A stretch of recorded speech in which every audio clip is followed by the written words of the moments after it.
नमस्कार दोस्तों, मैं राकेश महाजन एक बार फिर से आपका अपने YouTube चैनल में स्वागत करता हूं।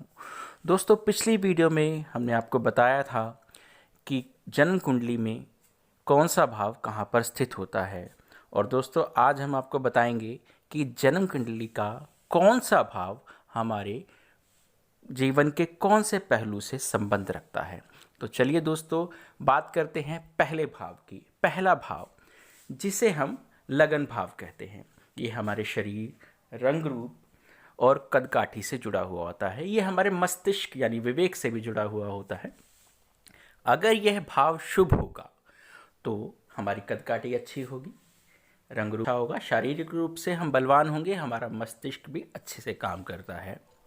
और अगर इस भाव पर किसी तरह से अशुभता हुई या इनका जो लॉर्ड है यानी जो इस खाने का मालिक होगा, इस घर का मालिक होगा, अगर वो शुभ अवस्था में नहीं है तो इन चीज़ों में कुछ ना कुछ कमी पाई जाएगी।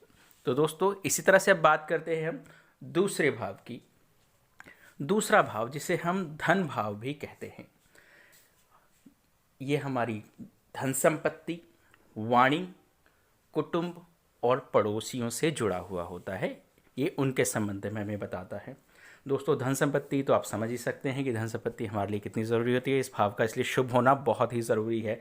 वाणी, अब अगर वाणी की बात हो रही है तो वाणी का मतलब सत्य, असत्य, कठोर वाणी, कुछ लोग गाली गलौज करते हैं। अगर इस भाव पे किसी तरह भी बुरे ग्रहों का यानी पापी ग्रहों का प्रभाव होगा तो उस व्यक्ति की वाणी अच्छी नहीं होती है। और अगर शुभ ग्रहों का प्रभाव हो तो व्यक्ति बहुत ही विनम्र होता है, सबसे प्यार से बात करता है।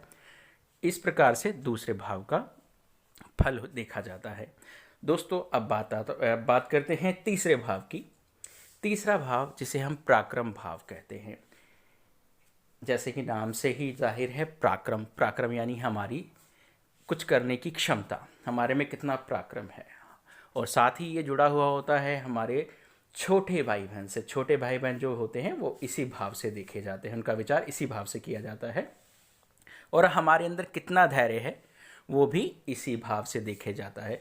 ये अगर भाव शुभ होगा तो ये चीज़ें हमारी अच्छी होंगी, और ये भाव अशुभता में होगा तो ये चीज़ें हमारी अच्छी नहीं होंगी। और चौथे भाव की बात करें तो ये हमारी ज़िंदगी में बहुत ही मायने रखता है, क्योंकि हम इस भाव को सुख भाव कहते हैं। ये हमारे सुख से जुड़ा हुआ होता है।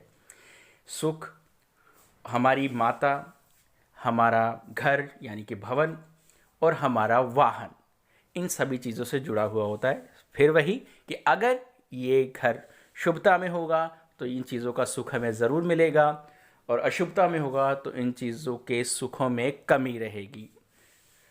अब दोस्तों, बात करते हैं पांचवें भाव की। पांचवा भाव, जिसे संतान भाव कहा जाता है, ये हमारी संतान, बुद्धि, विद्या और प्रेम प्रसंग से जुड़ा हुआ होता है। और दोस्तों, छठे भाव की बात करें दोस्तों, छठे भाव को रिपु भाव कहा जाता है। रिपु यानी कि शत्रु। तो ये भाव हमारे शत्रु, चिंता, रोग, दुख और कर्ज से जुड़ा हुआ होता है। इस भाव से हम इन सभी चीज़ों का विचार करते हैं। और सातवें भाव की अगर बात करें तो सातवां भाव होता है हमारे जीवन साथी का। जीवन साथी यानी स्त्री के लिए पति और पुरुष के लिए पत्नी।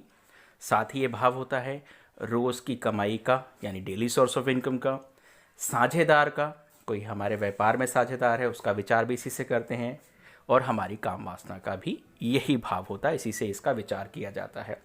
और आठवें भाव का अगर देखें तो आठवां भाव, इसे मौत का घर कहा जाता है।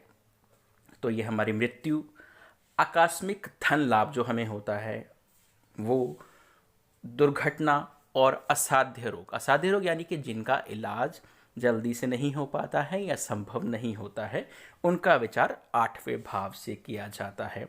और नौवें भाव की बात करें तो नौवा होता है हमारे भाग्य का। ये भाग्य भाव है दोस्तों, बहुत ज़रूरी होता है इसका अच्छा होना।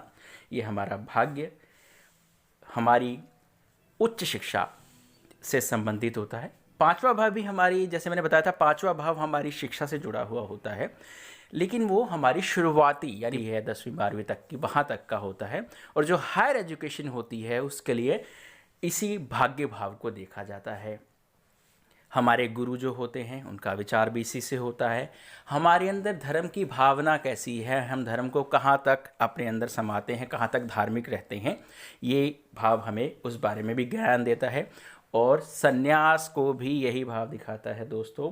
तो ये भाव बहुत ज़रूरी है, क्योंकि भाग्य अच्छा होगा तो सब अच्छा होगा। अब बात करते हैं दोस्तों 10वें भाव की। 10वां भाव, इसे कर्म भाव कहा जाता है। हमारा कर्म, हम क्या कर्म करते हैं, यानी हमारा व्यवसाय, ये भाव हमारे पिता के बारे में भी बताता है। और हमारे अधिकार कैसे होंगे कर्म में, उनके बारे में भी ये हमें बहुत कुछ बताता है। तो इस भाव का अच्छा होना भी बहुत ज़रूरी होता है।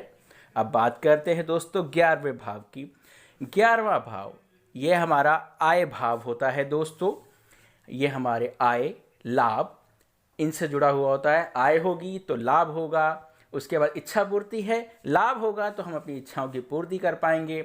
ये हमारे बड़े भाई बहनों से भी जुड़ा हुआ होता है, उनका विचार भी इसी से किया जाता है दोस्तों।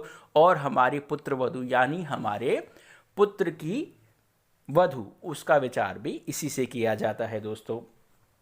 अब बात करते हैं दोस्तों 12वें भाव की, जो जन्म कुंडली का आखिरी भाव होता है। ये होता है दोस्तों व्यय भाव, यानी खर्च। जो भी हम खर्च करेंगे ये उसके बारे में इसी भाव से देखा जाता है। हानि जो हमें होगी वो भी इसी भाव से देखी जाती है। शैया सुख, यानी हमारा बिस्तर का सुख हमारी ज़िंदगी में कितना है, खास तौर पर पति पत्नी के आपसी सुख कैसे रहेंगे, उसके बारे में भी इस भाव से विचार किया जाता है। विदेश यात्रा का विचार भी इसी भाव से किया जाता है। और अस्पताल में भर्ती होना, हाँ दोस्तों, ये भाव ये भी बताता है कि अस्पताल में भर्ती होने का भी कब समय आ रहा है। तो ज़रूरी है, सारे ही खैर कुंडली के जितने भी भाव हैं दोस्तों सभी ज़रूरी होते हैं, बहुत ज़रूरी हैं। इनको अच्छा होना ज़रूरी है।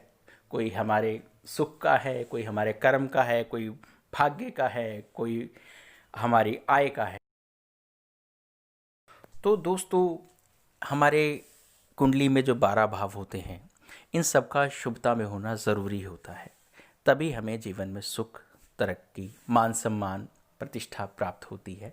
संतान सुख मिलता है, व्यवसाय का सुख मिलता है, साझेदार का सुख मिलता है, जीवन साथी का सुख मिलता है, माता पिता का सुख मिलता है, वाहन का सुख मिलता है।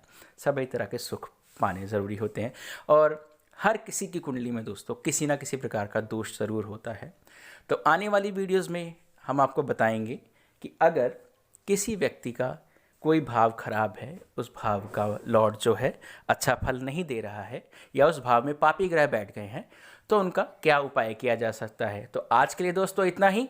इंतज़ार कीजिएगा, मैं बहुत जल्द आपको अच्छी वीडियोस और दूंगा, जिसमें आपके जन्म पत्रिका में अगर कोई ग्रह खराब हो तो उसे ठीक करने के उपाय भी बताऊंगा ज़रूर। धन्यवाद दोस्तों, नमस्कार।